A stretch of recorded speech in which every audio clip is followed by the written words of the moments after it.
पुण्यातील गुंड निलेश गायवळ यांचा विषय महाराष्ट्रभर सध्या जोरदार चर्चेला जातोय। निलेश गायवळ यांना चंद्रकांत पाटील यांचा आशीर्वाद आहे असा थेट आरोप रवींद्र धंगेकर यांनी केलेला आहे। सध्या आपल्यासोबत चर्चा करण्यासाठी आमदार हेमंत रासने आहेत, आपण त्यांच्यासोबत चर्चा करूयात। सर, रवींद्र धंगेकर यांनी चंद्रकांत पाटील यांच्यावरती एक थेट आरोप केला आहे की निलेश गायवळ याला या संदर्भात म्हणजे सर्व गोष्टी करण्याच्या संदर्भात आशीर्वाद हे चंद्रकांत पाटील यांचा आहे। या सर्व गोष्टीकडे कसं बघताय? मुळात दोन विषय मला तुम्हाला सांगायचे आहेत। ह्या विषयाची सुरुवात झाली एका सर्वसामान्य रिक्षा ड्रायव्हरच्या रिक्षाला अपघात झाला। ते जे अपघातातील कुटुंब आहे ते चंद्रकांत दादांकडे गेलं आणि त्या अपघातग्रस्त हातावर पोट भरणाऱ्या माणसाला न्याय मिळवून द्यावा याकरता त्यांनी DCPंना फोन केला।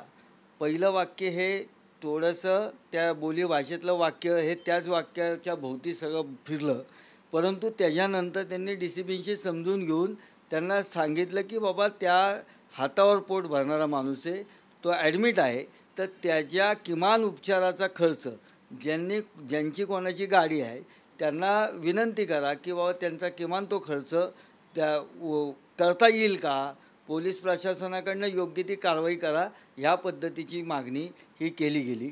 हा विषय बाजूला राहिला आणि निलेश गायवळ हा जो आत्ता पुण्यात जी गुन्हेगारीचा विषय आहे त्या सर्व गुन्हेगारीचं कंबरडं मोडण्याचं काम पोलीस प्रशासनाकडनं आत्ता अतिशय सक्षमरित्या चालू आहे। त्याला शासनाचे तसेच निर्देश आहेत, त्याच्यात कुठल्याही प्रकारे कोणीही हस्तक्षेप करत नाही। आरोप करणं आणि कोण आरोप करतं आहे ह्यालासुद्धा खूप महत्त्व आहे। आज सुप्रिया सुळे बोलल्या, आव्हाड बोलले, हे सगळेजण तीच ओढत आहेत, परंतु याच्यात कुठलंही तथ्य नाही। आमच्या चंद्रकांत दादा असतील कुणीही ह्या विषयात पोलिसात कुठल्या प्रकारचा हस्तक्षेप केला नाही आणि ज्या पद्धतीची कारवाई चालली, जर हस्तक्षेप असता तर अशा पद्धतीची कडक कारवाई दिसली नसती। ती पूर्णतः पोलिसांना त्यांना ह्या गुन्हेगारीचा बिमोड करण्याचं शासनाचा निर्देश आहे आणि त्या पद्धतीने पोलीस प्रशासन काम करत आहे।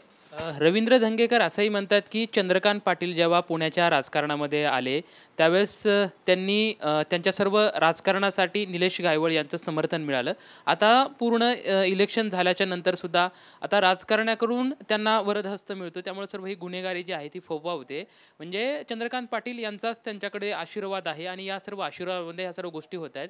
त्यांनी दुसराही आरोप केला की चंद्रकांत पाटील यांच्या कार्यालयातला जो पाटील आहे हा सर्व त्यांच्या गोष्टीमध्ये सर्व हस्तक्षेप करतोय। मुळात मी तेच सांगतोय, कोण आरोप करतोय, कसं करतोय हे आपण तपासलं पाहिजे। आरोप करणाऱ्यांची पार्श्वभूमी तपासली पाहिजे। कोणी आरोप केले याला मी महत्त्व देत नाही। मी फक्त दोनच गोष्टी ठणकावूनपणे सांगतो, चंद्रकांत दादा काय किंवा ह्या आमच्या पक्षातील कुठल्याही नेत्यांनी गुन्हेगारीचं कधी समर्थन केलेलं नाही आहे आणि आता ज्या पद्धतीने पुण्यातील ज्या गुन्हेगारांच्या आता काही कारवाई गुन्हेगारांच्या माध्यमातून झाली त्याला पोलीस प्रशासनाने पूर्ण त्याचा बिमोड केला आहे। गायवळवर आत्ता चालू असणाऱ्या कारवाया, आज त्याचं कार्यालयसुद्धा सील केलं। जे पोलीस प्रशासनाला शक्य आहे ते शासनाच्या निर्देशानुसार पोलीस प्रशासन अतिशय चोखपणे पूर्ण करत आहे। पण मित्र पक्षातले असलेले रवींद्र धंगेकर भाजपातल्या काही मंत्र्यांना टार्गेट करतायत। याच्यापूर्वी काही शिंदे गटातले जे आमदार होते यांना टार्गेट करण्यात आलेलं होतं भाजपाकडच्या काही मंत्र्याकडून। आता काही त्याचीच ही परत एकदा रणनीती अशी काही आखली जाते का?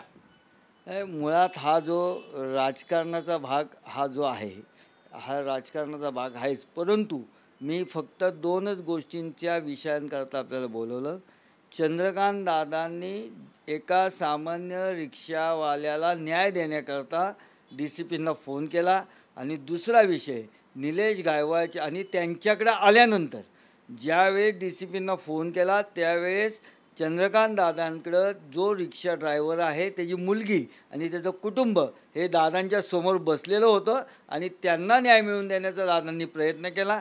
आणि दुसरं निलेश गायवळच्या विषयात ज्या पद्धतीने पोलीस प्रशासनाची कारवाई आता चालू आहे, बेधडकपणे चालू आहे, शासनाच्या आदेशानुसार चालू आहे, त्याच्यात कुठल्याही पद्धतीचा राजकीय हस्तक्षेप चंद्रकांत दादांकडनं केला गेलेला नाही।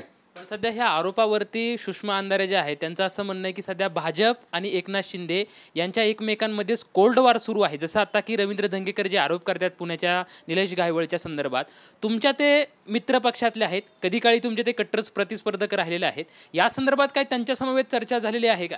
नाही, या जो मित्र पक्षांचे आरोप प्रत्यारोप ह्याच्याविषयी वरिष्ठ नेते जो काय योग्य तो असेल ते निर्णय घेतील, त्या विषयात मी काय बोलणार नाही. मी फक्त आत्ता चंद्रकांत दादांच्या दोन्ही भूमिका, गायवाळ विषयात कुठलाही हस्तक्षेप नाही आणि सर्वसामान्य रिक्षाचा जो अपघात झाला त्याला न्याय देण्याकरता चंद्रकांत दादांनी पोलीस प्रशासनाशी बोलले, एवढंच सांगण्याकरता मी तुम्हाला आमंत्रित केलं होतं. पण पोलीस प्रशासनाला फोन करताना DCPनं ज्यावेळेस चंद्रकांत पाटील यांनी फोन केला, गौतमी पाटलाला उचला असं एक त्यांनी वक्तव्य केलं.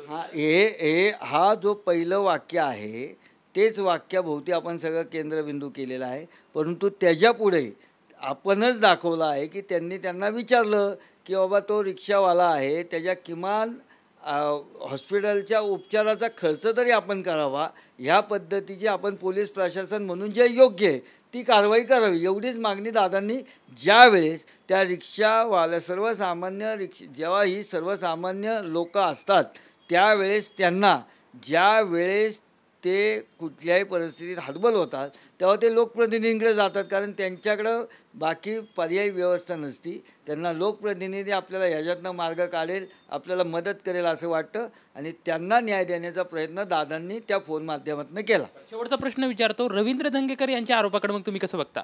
नाही, ते काय आरोप आता सुषमा अंधारे करती, सुळेताई करतायत, आवड करतात, ते विरोधक झाले, पण रवींद्र धंगेकर विरोधक हे आरोप करत असतात. आता हा जो विषय आहे तो महायुतीचे जे वरिष्ठ नेते ते त्यांच्या पद्धतीने बघतील. जे आरोप करत आहेत, कोण आरोप करत आहे ह्याला पण महत्त्वाचं आहे. हे वरिष्ठ पातळीवरचा विषय आहे. महायुतीचे जे नेते आहेत ते या सर्व बाबतीत बघतील असा जो मत आहे ते आमदार हेमंत रासने व्यक्त करताना आपल्याला पाहायला मिळतंय. कॅमेरामॅन सुशांत राऊत सोबत लक्ष्मण जाधव, TVNine मराठी, पुणे.